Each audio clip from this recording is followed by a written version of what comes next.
Hello friends, welcome to study point. दोस्तों, आज से मैं जनरल साइंस सामान्य विज्ञान की सीरीज की शुरुआत करने जा रहा हूं।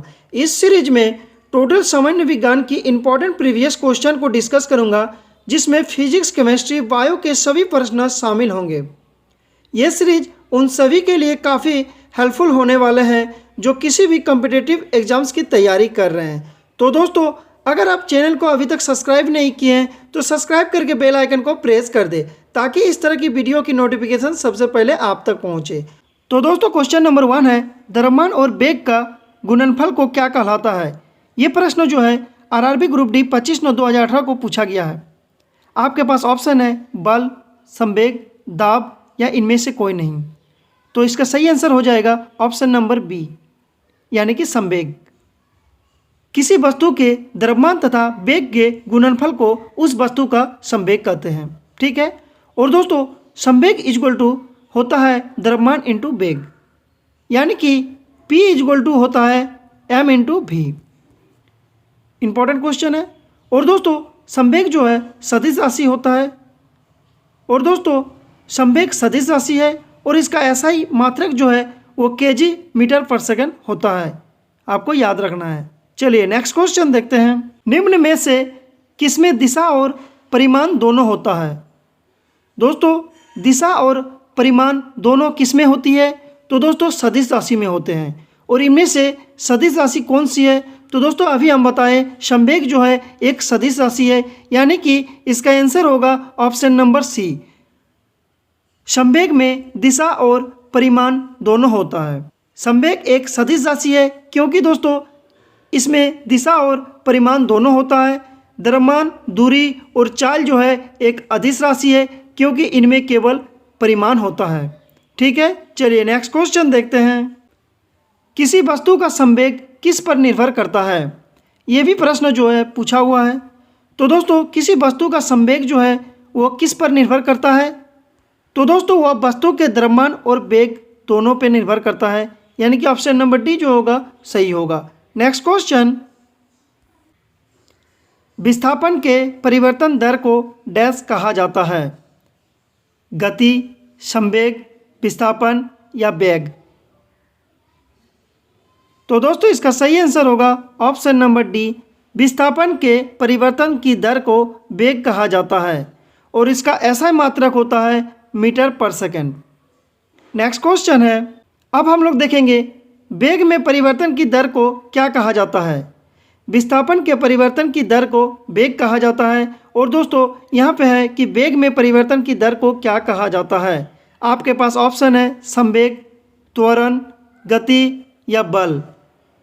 तो इसका सही आंसर होगा ऑप्शन नंबर बी, त्वरण। किसी वस्तु के वेग में परिवर्तन की दर को त्वरण कहते हैं। त्वरण जो है एक सदिश राशि है और इसका SI मात्रक होता है मीटर/सेकंड²। ठीक है। त्वरण की SI मात्रक क्या होती है। तो दोस्तों, मीटर/सेकंड²। नेक्स्ट क्वेश्चन देखते हैं। घर्षण बल डैश कार्य करता है। ये प्रश्न जो है रेलवे ग्रुप डी 22/9/2018 को पूछा गया है। तो दोस्तों, इसका आंसर क्या हो जाएगा।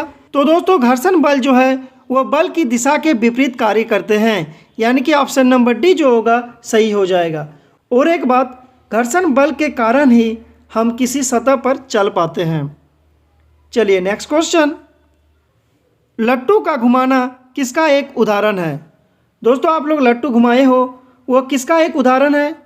तो दोस्तों, वह केंद्राभिमुख बल का एक उदाहरण है, यानी कि ऑप्शन नंबर ए जो होगा सही हो जाएगा। नेक्स्ट क्वेश्चन है, झूले पर बैठे लड़के की गति डैश होती है।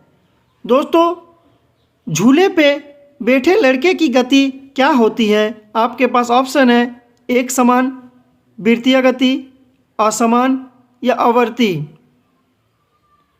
तो इसका आंसर हो जाएगा ऑप्शन नंबर डी।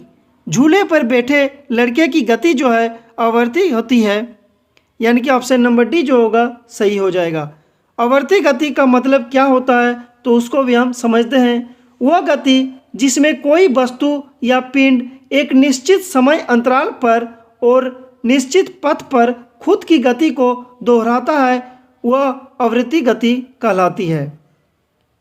दोस्तों, को एक निश्चित समय अंतराल पर जो है खुद की गति को दोहराता है उसी को हम आवृत्ति गति कहते हैं। और इसका उदाहरण और भी है, जैसे घड़ी की सुई की गति, इसको भी हम आवृत्ति गति कहते हैं। पृथ्वी की सूर्य के चारों ओर कक्षीय गति, इसको भी हम आवृत्ति गति कहते हैं। बहुत ही इंपॉर्टेंट है। चलिए नेक्स्ट क्वेश्चन देखते हैं। मुक्त रूप से गिरना डैश में संभव है। तो दोस्तों मुक्त रूप से गिरना किस में संभव है?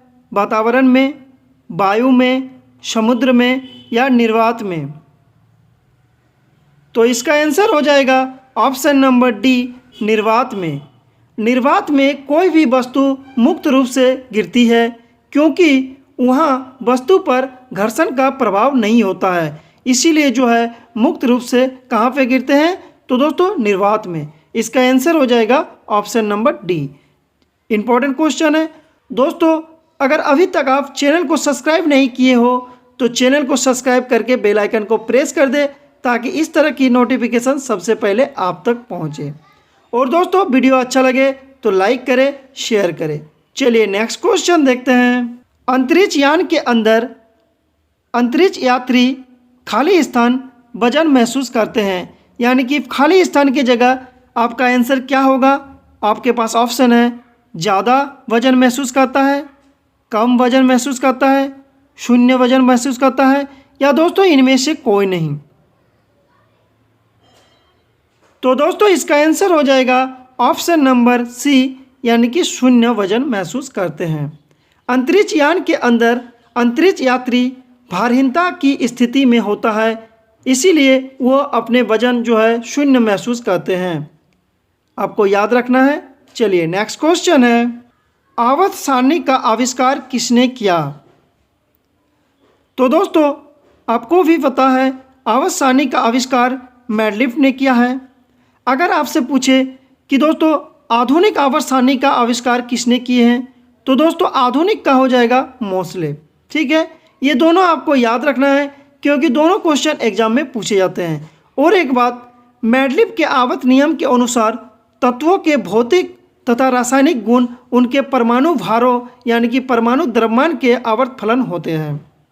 और दोस्तों आधुनिक आवर्त सारणी में जो है उसके भौतिक और रासायनिक गुण जो है उनके परमाणु क्रमांक के आवर्त फलन होते हैं। ये आपको याद रखना है। और एक क्वेश्चन इसमें पूछे जाते हैं, बहुत ही इंपॉर्टेंट है, कि मैडलिफ के समय ज्ञात तत्वों की संख्या कितनी थी?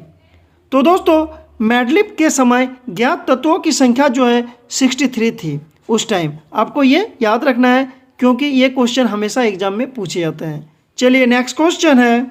आधुनिक आवर्त सारणी में धातुओं को कहाँ पर रखा गया है? ऊपरी पंक्ति, दाईं पंक्ति और निचली पंक्ति और या बाईं ओर? तो दोस्तों आधुनिक आवर्त सारणी में धातुओं को बाईं ओर रखा गया है। इंपॉर्टेंट क्वेश्चन है, इसका आंसर हो जाएगा ऑप्शन नंबर डी। और दोस्तों आवर्त सारणी में बाएं से दाएं जाने पर धात्विक गुण जो है वह घटता है और अधात्विक गुण जो है वह बढ़ता है। ये भी आपको याद रखना है कि दोस्तों आवर्त सारणी में बाएं से दाएं जाने पर धात्विक गुण जो है वह घट जाता है और अधात्विक गुण जो है वह बढ़ जाता है, क्योंकि एग्जाम में पूछे जाते हैं। चलिए नेक्स्ट क्वेश्चन है। निम्नलिखित में से कौन सा कोशिकांग केवल पशु कोशिका में पाया जाता है? इनमें से आपको बताना है दोस्तों कि कौन सा कोशिकांग जो है केवल पशु कोशिका में पाया जाता है। इंपॉर्टेंट क्वेश्चन है, बहुत ही इंपॉर्टेंट क्वेश्चन है दोस्तों, एग्जाम में बहुत बार पूछे गए हैं। तो दोस्तों लाइसोसोम जो है वो केवल पशु कोशिका में पाए जाते हैं, यानी कि ऑप्शन नंबर ए जो होगा सही हो जाएगा। लाइसोसोम जंतुओं की कोशिकाओं में पाया जाता है। इसकी खोज जो है 1955 में की गई है। इसकी खोज कब की गई है? तो दोस्तों 1955 में। और किसने की? तो दोस्तों डी डूबे जो है इसकी खोज की है। आपको भी याद रखना है। और दोस्तों लाइसोसोम को आत्महत्या की थैली भी कहा जाता है। बहुत ही इंपॉर्टेंट क्वेश्चन है। लाइसोसोम को आत्महत्या की थैली भी कहा जाता है, एग्जाम में पूछे जाते हैं, आपको याद रखना है। नेक्स्ट क्वेश्चन है। जीवन की मूलभूत इकाई क्या है? कोशिका, अंग, उत्तक या नाभिक? तो दोस्तों जीवन की मूलभूत इकाई कोशिका है, यानी कि ऑप्शन नंबर ए जो होगा सही हो जाएगा। और दोस्तों कोशिका की खोज कब हुई? तो दोस्तों 1665 में जो है कोशिका की खोज हुई। और किसने की? तो दोस्तों रॉबर्ट हुक ने की। ठीक है, इंपॉर्टेंट क्वेश्चन है, याद रखना है। चलिए नेक्स्ट क्वेश्चन है दोस्तों। नेक्स्ट क्वेश्चन और इस सीरीज का लास्ट क्वेश्चन है, निम्नलिखित में से कौन सा घटक पत्तियों को हरा रंग प्रदान करता है? इनमें से कौन सा घटक जो है दोस्तों पत्तियों को हरा रंग प्रदान करते हैं? तो दोस्तों इसका आंसर हो जाएगा क्लोरोफिल। क्लोरोफिल के कारण ही जो है पत्तियों का रंग हरा होता है। तो दोस्तों अगर वीडियो अच्छा लगे तो लाइक ज़रूर करें, चैनल पे न्यू है तो सब्सक्राइब जरूर करें। अब नेक्स्ट सीरीज नेक्स्ट क्लास में लाएंगे, तब तक आज भर इतना ही। Thanks for watching.